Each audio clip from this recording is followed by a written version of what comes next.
going to give him a bump. My arm's screwed.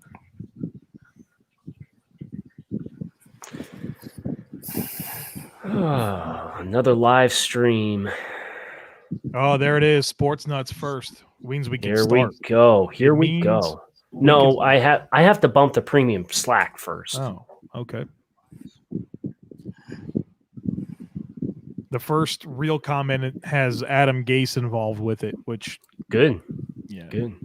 Big fan of all Adam Gase takes. Most talked about person on this show, Adam Gase. Is he? What do you think the answer to that is? The number one person we've ever talked about on Draft Dudes. On the history of Draft Dudes. The history of Draft Dudes. It's got to be a quarterback prospect, right?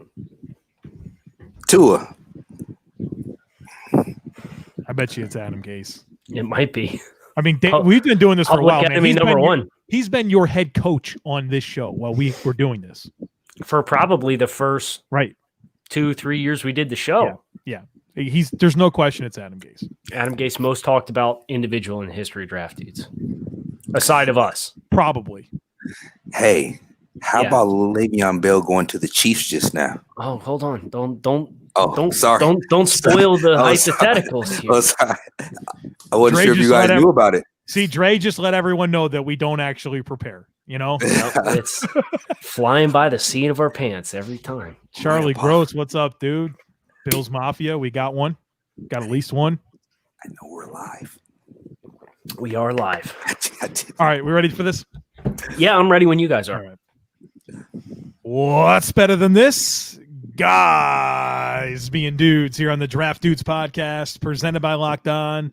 It's Joe Marino and Kyle Krabs and Dre Harris from the Draft Network, and we are your hosts here on this live episode of Would You Rather, live on a Thursday in your podcast feed on a Friday. This episode is brought to you by Pepsi. Thanks to a lack of natural athleticism or commitment or overbearing sports parents, fewer than 1% of people will ever play professional football. But instead of entering the NFL, they've joined another league, the League of Football Watchers. This season will be different, but Pepsi will be here to get you ready for game day no matter how you watch. Pepsi is the refreshment you need to power through any game day because Pepsi isn't made for those who play the game. It's made for those who watch it. Pepsi, made for watching football.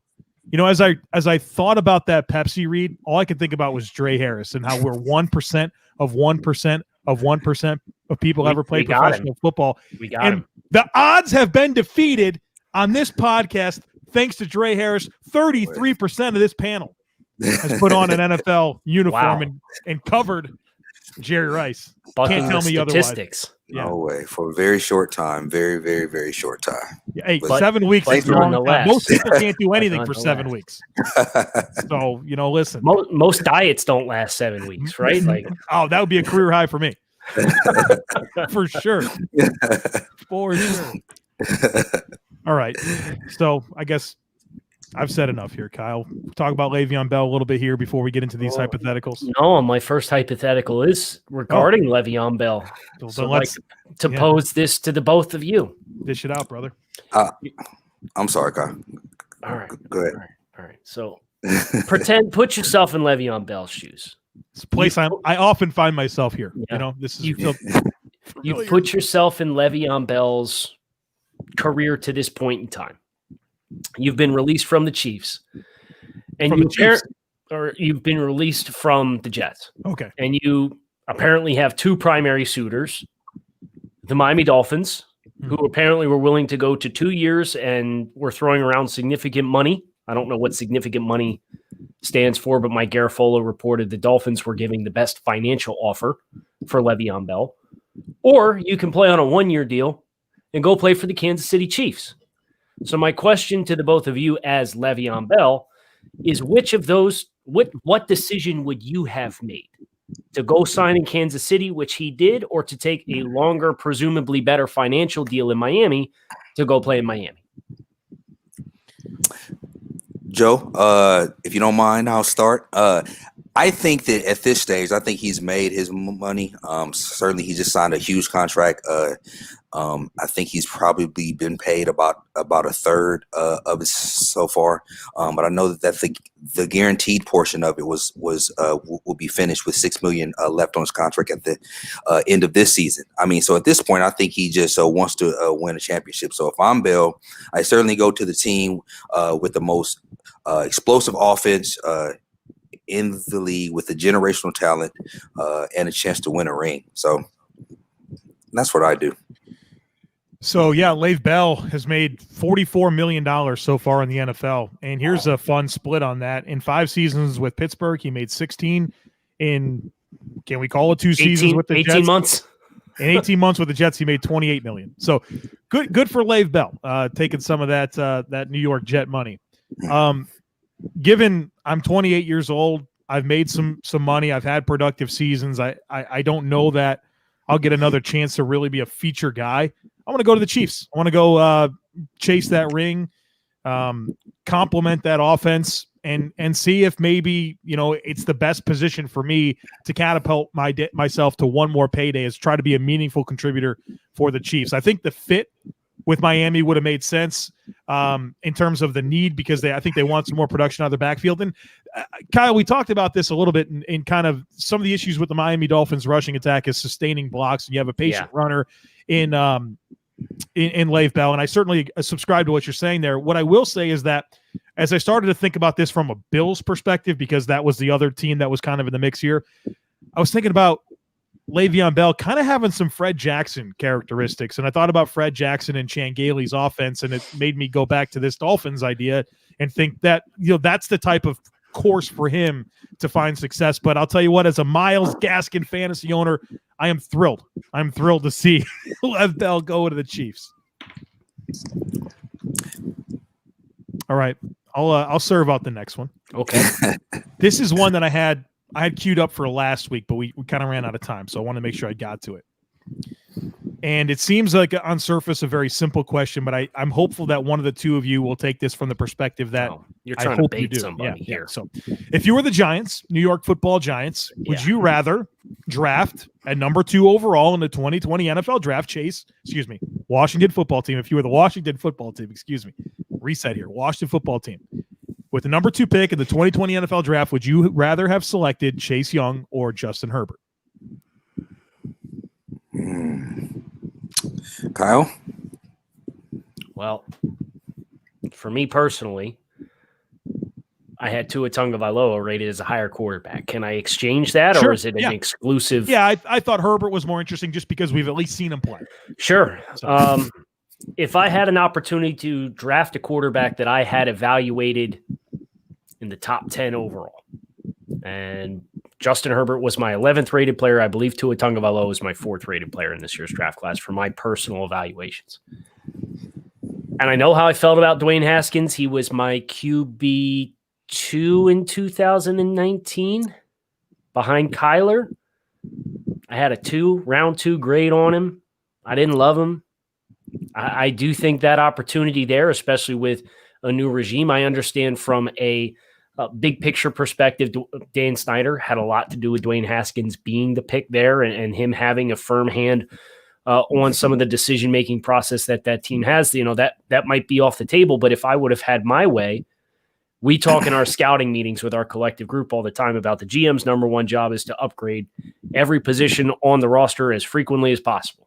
And there's no better opportunity than drafting number 2 overall to draft one of 2 quarterbacks that I had evaluated as both top 12 prospects. So Chase Young was my number 2 player behind Joe Burrow, or my number 1 player. I don't remember exactly which one.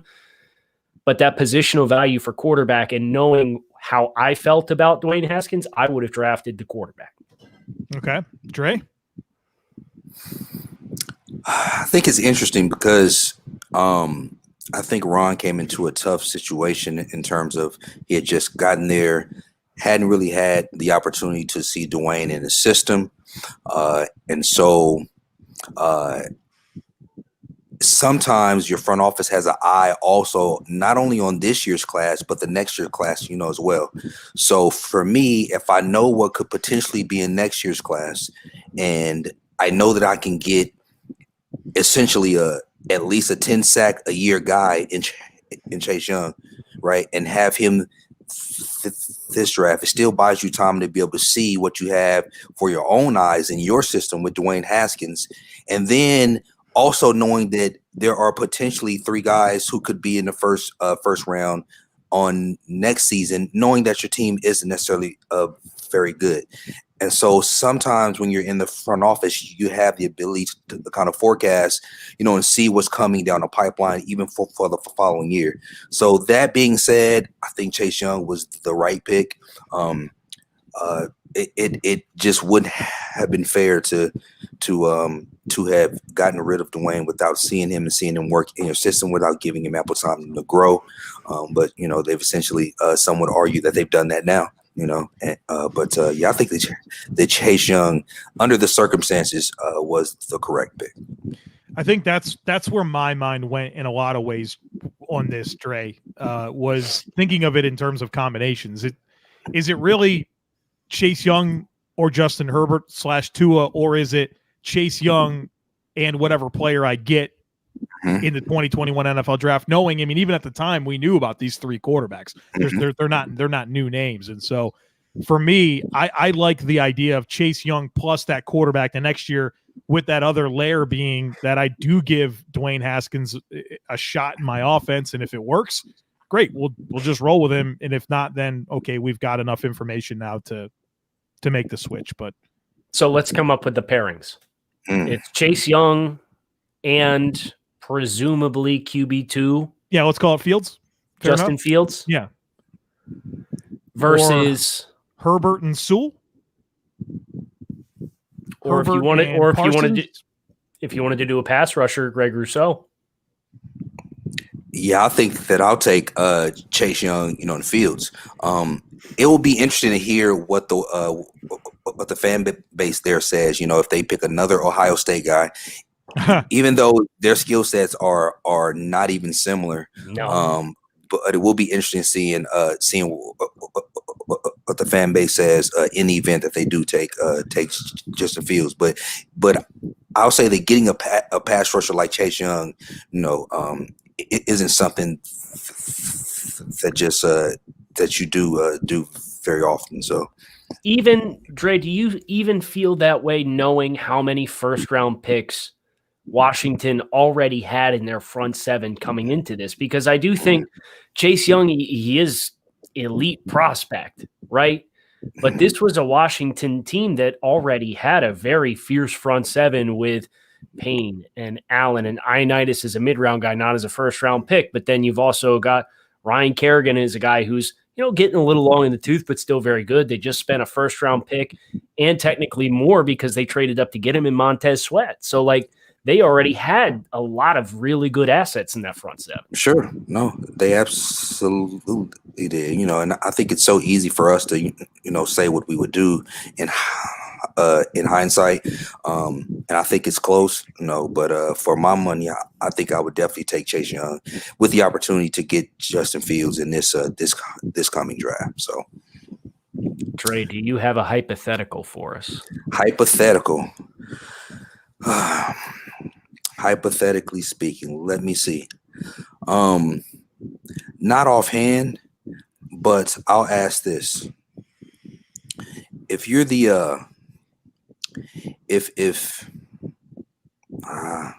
how about the comments? We could check the comments. We got some in here too. Let's check. What is Zach trying to bait? Oh, UK, you're going this one. Yeah, I'm taking Daniels. I'm not Zach apparently took it last week because you didn't like Seinfeld. Right, because I wanted to just go ahead and bury that. I'd rather watch Seinfeld than Gase pressers. I actually like Seinfeld. I just didn't like it better than The Office. Entertaining, though. Oh, absolutely. Absolutely. Whenever they lose, I love watching Gase pressers because I love to see him try to answer these questions and how specific the Jets media gets with him, man. It's really entertaining. All right, so Daniel has a hypothetical for us. Would you rather have an awful safety, linebacker, or defensive tackle, given every other position is filled by good players on your defense?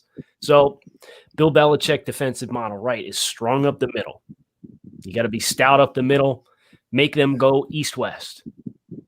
So, Joe, I'll start with you. Dre, you'll go second. I'll go last. Would you rather have an awful, let's be clear about the vocabulary here, awful safety, linebacker, or defensive tackle? I feel like my thought process for picking safety is that it's the furthest from the line of scrimmage. No. And as somebody who believes in being good up front, you guys are shaking your heads. I don't even care. This dude's a defensive back. You think he's going to endorse for a bad safety? If I have good players everywhere, I feel like it's probably – I just don't want that awful player at defensive tackle. We're just going to get gashed in the run game. It starts up front. I don't want the player up front, so give me the furthest away from the line. Safety. Dre, correct this man, please.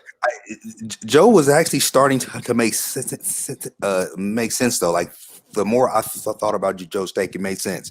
But for me though, I'd probably have a bad linebacker for sure. I mean, because if you're good up front, then you don't really necessarily have to. There are certain schemes that don't emphasize strong players at the linebacker spot. I mean, so if you're good up front and you can handle the run with your front four, then your linebackers don't necessarily have to be good. I wouldn't say safety because it is a passing league, and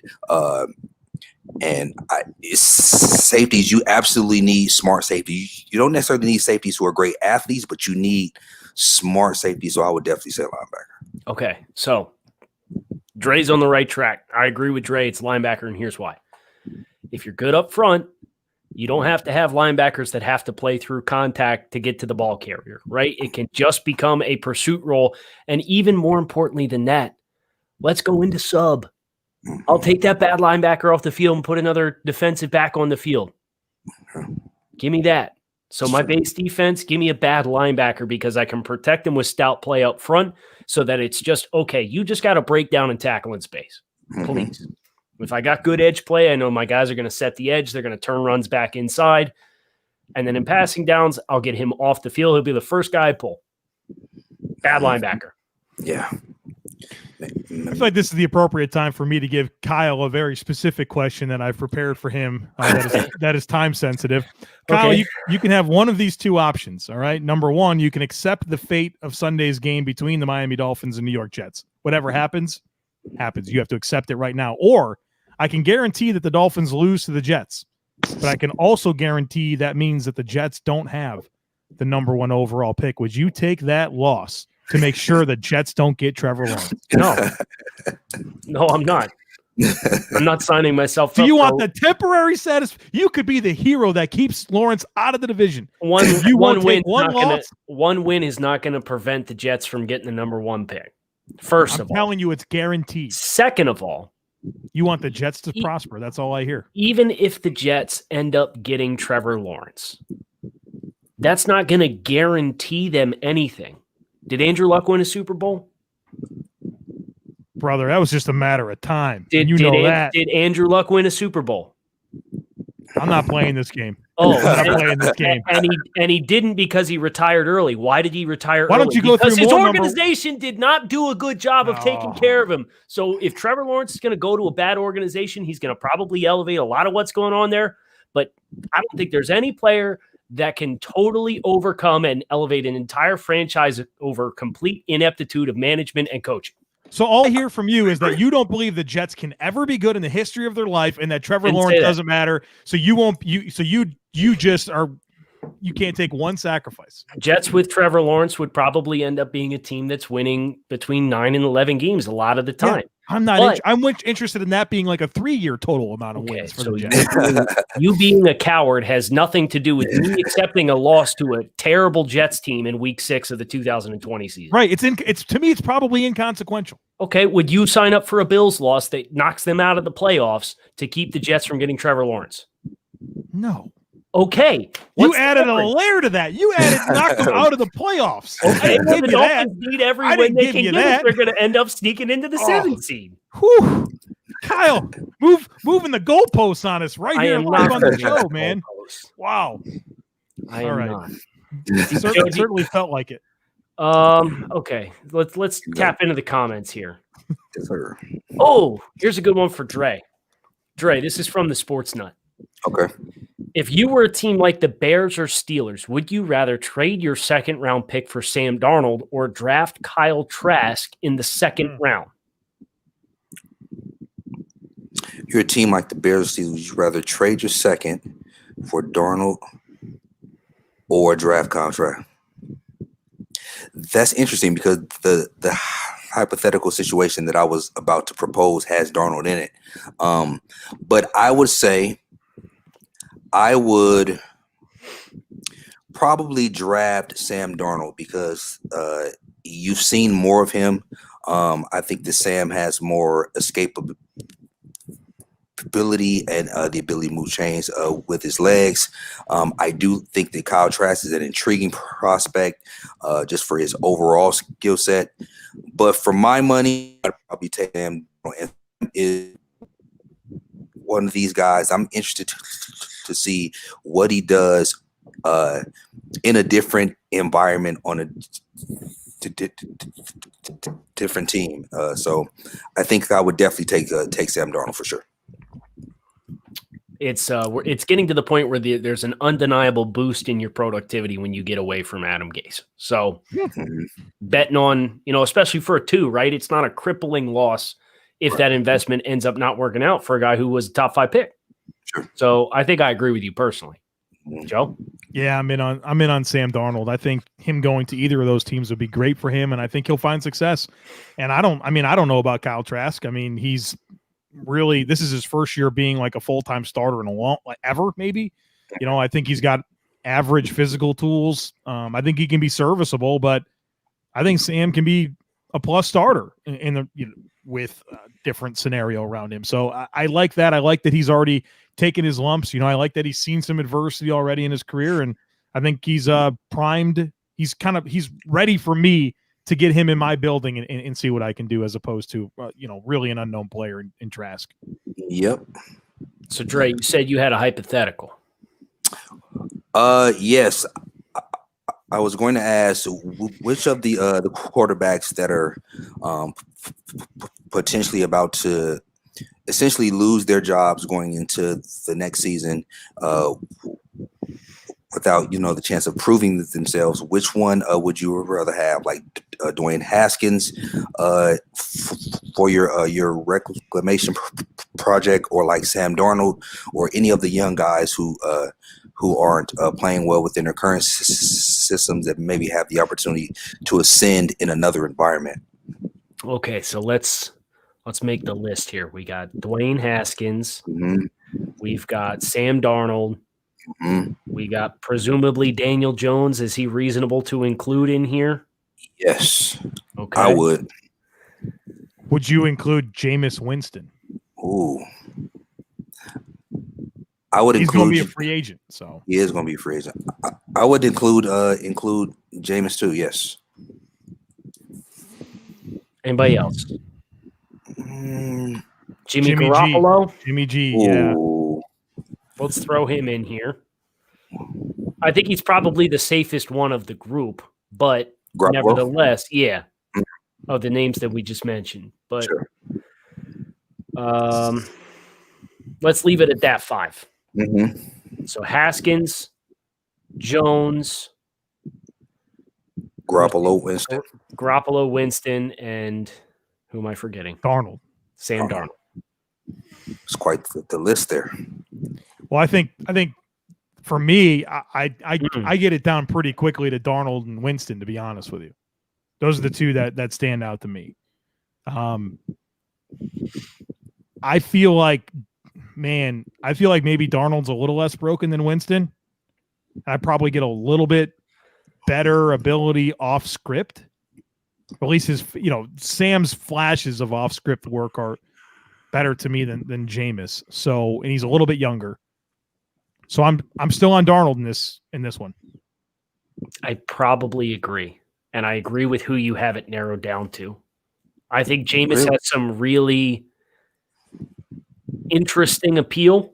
I think he's learned a lot from his tenure in Tampa, and hopefully the time in New Orleans will kind of teach him some more about efficiency as a passer and in calculated decision making. And obviously, Drew is not pushing the ball down the field a whole lot this year. So if he can kind of absorb some of that, and he had LASIK too, right? Like his eyesight was like a legit problem for him. Joe, you don't like that? I have such a hard time with that, man. Like, you're a professional quarterback. At what point does that box need to be checked a whole lot sooner? Yeah. You know, like, come on, you just can't damn see. Yeah. I mean, it's a hell of a coincidence that he's like the most frequent interception thrower of all time. Yeah. But get your damn eyes fixed, man. Sure. And I would agree.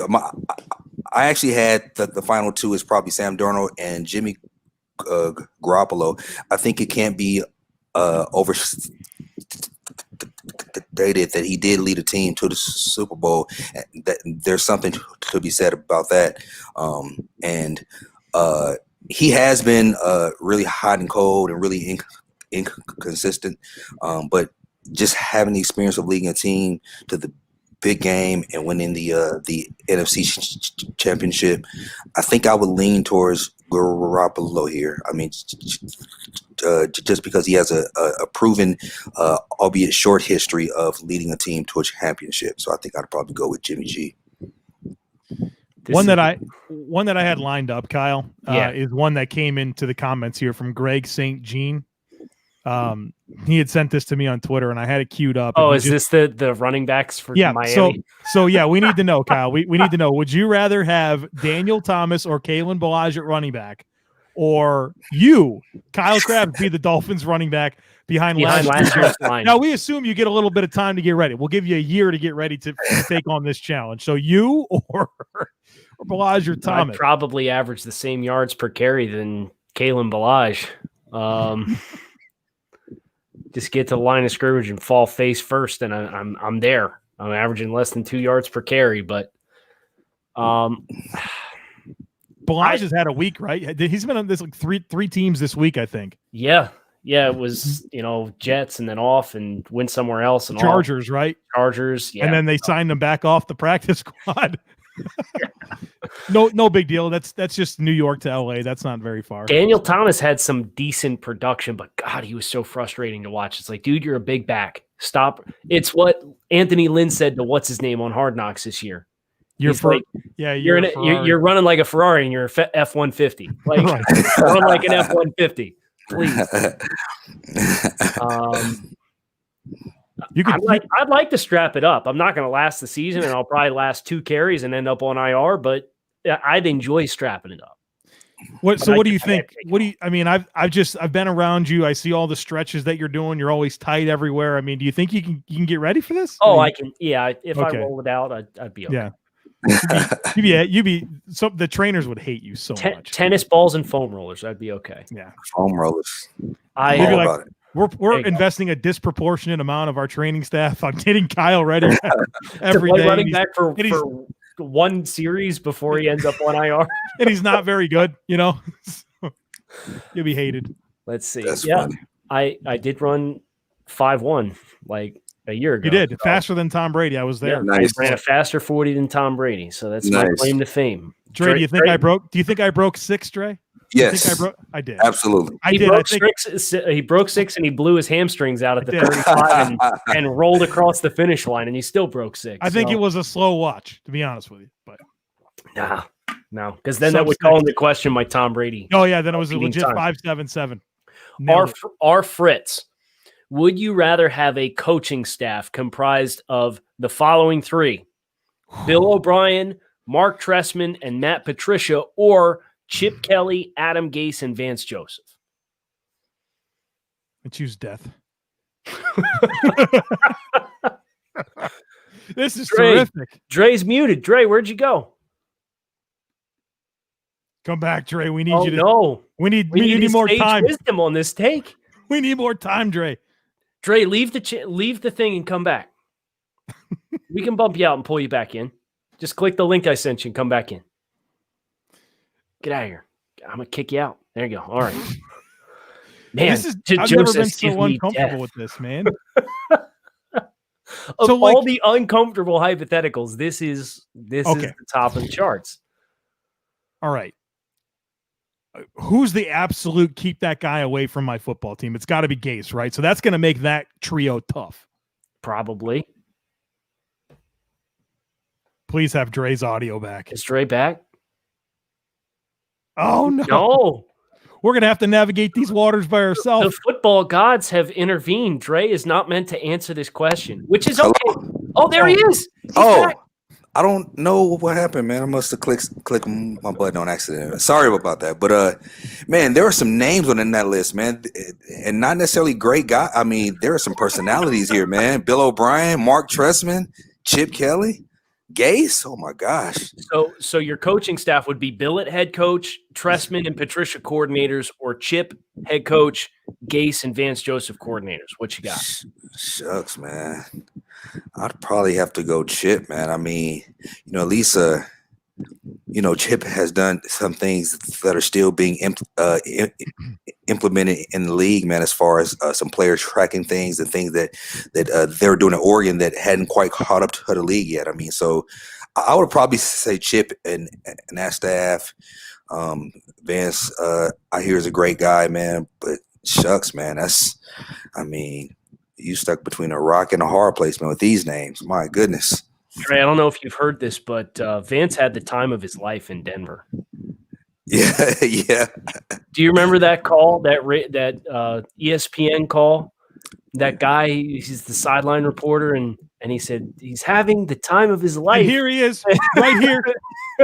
No. Having the time of his life. We have to find that clip for Trey. He used to be the intro to the pod. Yeah, Sergio Dip. Yeah. I'm impressed you remember his name, Joe. Your recall's I was not thinking that about great. it the entire time you were saying that. They came, so I just had to go with it. Do you have an answer to this, Kyle? We got to take this one. This one's good. This is the last take of the day because it is. Put it back because I need 30. to see it. Oh, okay, you need the cheat sheet up. Yeah, I do.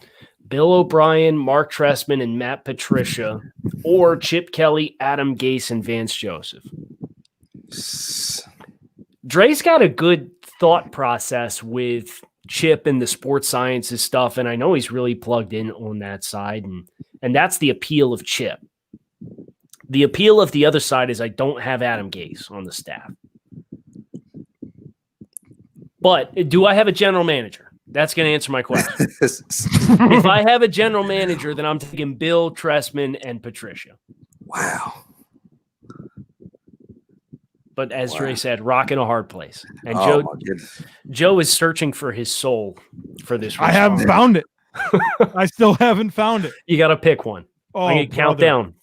10. Okay. 9, 8, 7, 6, 5, 4, 3. You can go anytime now. 2, 1.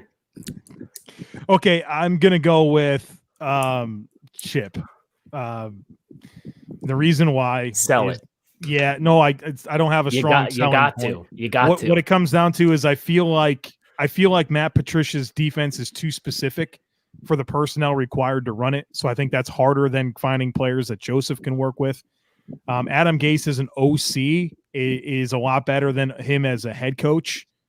And then Bill O'Brien versus Chip Kelly, I just feel like they're both strong personalities.